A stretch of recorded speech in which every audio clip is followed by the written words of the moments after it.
this rather hot day in the workshop with the fans on, which will probably be knocking out the microphones in the background, I am going to have a go at this large piece of ash that's I don't know, it's 15 inches diameter, so it's about the maximum diameter I can get on the lathe, and it's about 13 inches deep.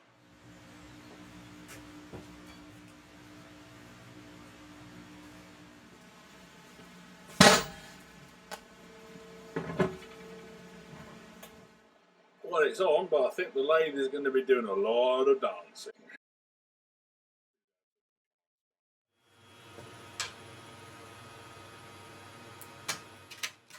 So with it as well balanced as I could get it, I started to get rid of the outside waste and trim the bottom slow and steady, because anything more than about 400 or 500 revs and the lathe started to walk around the garage.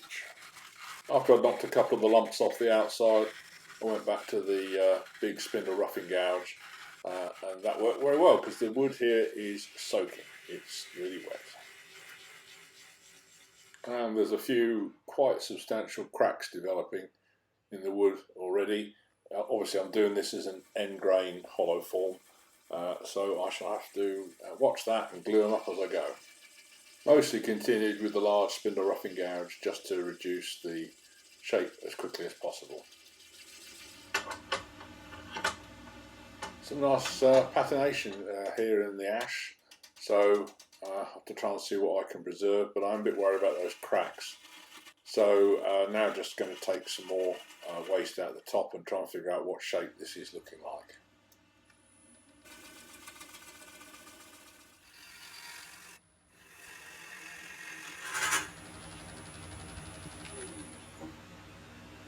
So I've got the basis of a shape that could be the hollow form, so I'm just now going to put a tenon on the end, but again those cracks are starting to worry me.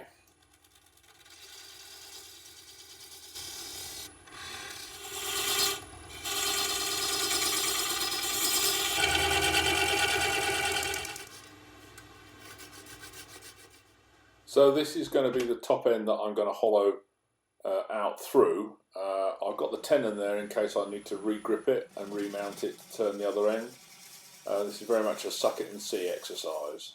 So put the big Forstner down the middle and then prep it ready for some hollowing.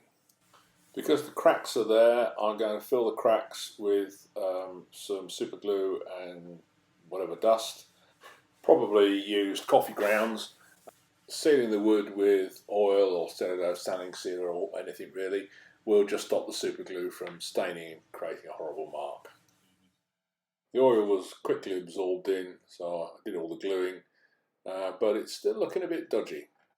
Anyway, time now to assemble the Simon Hope deep hollowing rig and get some of the waste out of the centre. This is the fun part.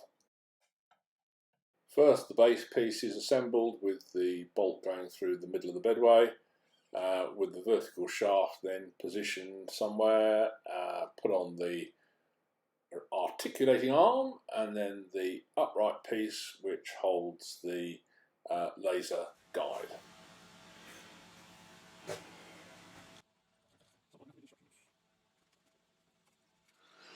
Okay, so I've got that tight, got that set slightly down.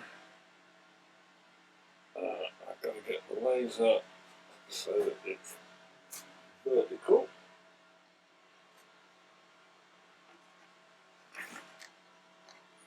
And then a bit of fiddling with the arm to set the laser dot the distance off from the cutting tip that I want to be to gauge the thickness of the actual hollowed item.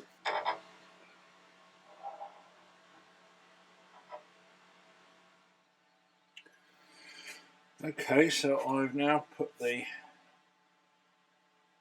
rest in, which has lifted the arm a little bit so that I've got the cutting point on dead centre.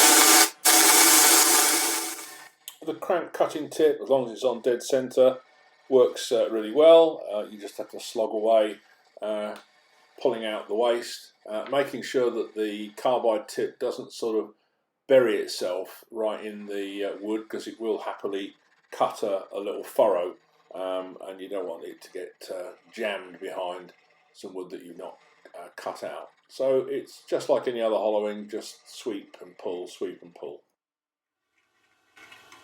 It produces a lot of waste which will get trapped in there quite easily, so a bit of bent wire and the airline helps clear it out.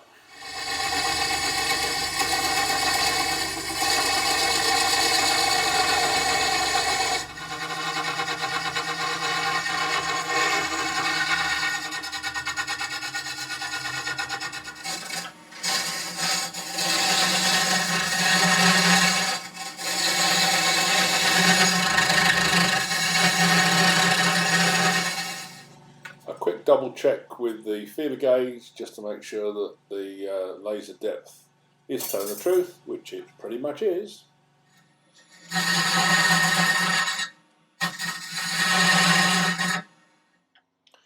At the extreme end of the hollowing, I was finding that I couldn't quite get the arm to move the way I wanted it to do. It was clonking the shelf that was there in the way, so I just adjusted the base position a bit to make it a little easier.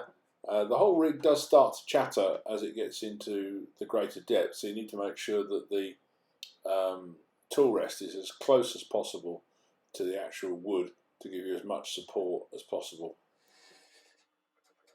Getting close to the thickness that I'd set, which was about 10 mil. I didn't want it to be too thin.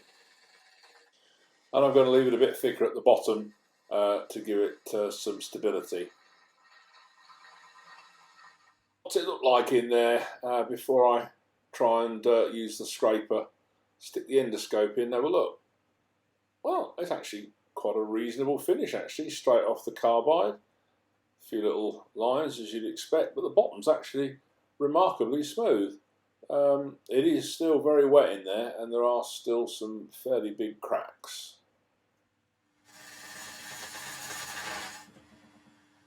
So I'll just go back in and try and trim as much of it as I can do down to the set thickness. You can do push and pull cuts with the carbide quite safely.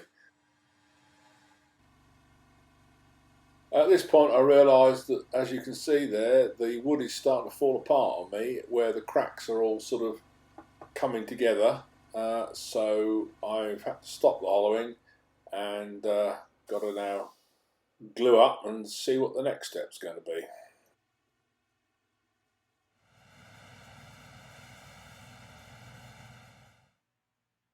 So I've used 2-part epoxy to fill the cracks, which are quite structural, packed some masking tape around, and now I'm attaching the chuck jaws, which were the right size for the outside tenon, and using those as a band clamp to hold it all together and then glue it up overnight.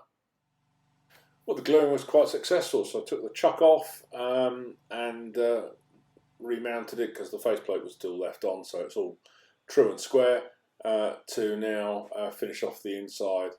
The outside is a bit messy, so I think this is going to have to be painted and textured, despite the ash being quite nice to look at. The cracks are making a right old mess of it. So I actually then thought I'd better just see if I can trim the outside a little bit, see if it'll hold together.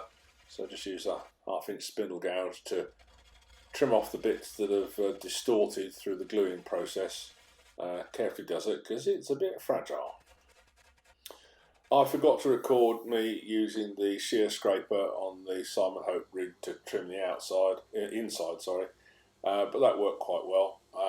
So now just using the extended handle Hope sanding, inertia sanding tool to sand the inside. That took quite a lot of sanding to try and get it as smooth as possible.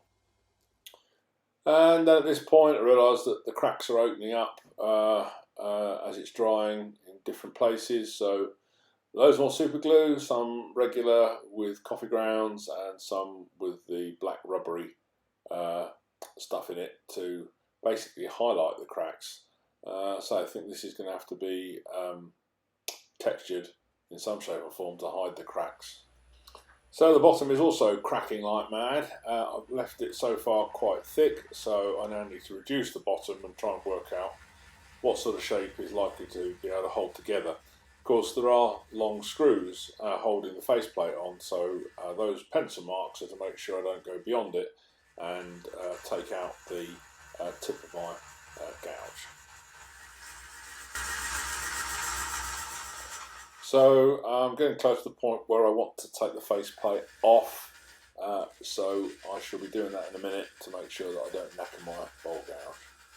I had pre-planned this, believe it or not, so I parted down to a point where my biggest colossus jaws, whatever Axminster call them, would create a tenon that I could fit and use to carry on turning. As you can see, there are quite a lot of nasty cracks developing at the bottom, so at least the tenon will hold it together if the wood does start to split. That's the advantage of tenons over mortises, it holds it together. So I had to remove quite a lot of the wood in order to be able to get to a stable thing that wasn't splitting. And then I forgot to video that I made a little stand for it to go on because I did in fact turn a lot of that ash away, and it was developing into my so-called Sultans Hat pattern. I also had to carve and distress a lot of the actual wood itself because it looked such a mess with all the cracks which had got glued up successively. So I ebonised it with chestnut ebonising lacquer, and then went over all of the cracks with the small Ryobi 4-volt carver, which was quite successful. The idea was slowly developing that I was going to colour this and wreck it to make it look like it had actually been on the bottom of the sea and was distressed through age. So next step was to try some of the copper paint with a patination effect. To try out my Rustina copper paint, which was brushed over liberally, and then the patination solution, which was sprayed and splattered over it in order to oxidise the copper. So this is the result after I've used some of this Rustina copper metallic paint, sprayed and sometimes stippled with the aging solution. And this was what it looked like after it had been left overnight. So I then wiped it down with water and even a little bit of meths just to sort of make sure that the reaction had stopped. It with different colours. This is a Jo Sonja's turquoise iridescent. Just using a knackered old bit of sponge and blobbing it on. It's most likely to show the colour where the darker background shows through.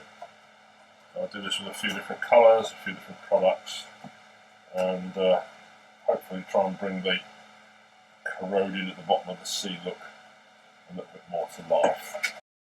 By the time I'd finished, I'd probably applied about 6 or 7 different types of paints, iridescents and colours, all the little splodges, just to try and create a complex effect.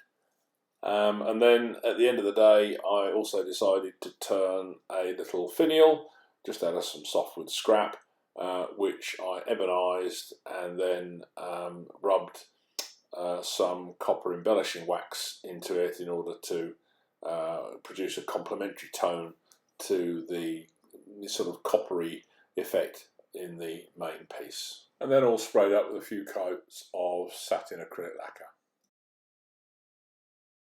Like it or hate it, it's certainly a one-off.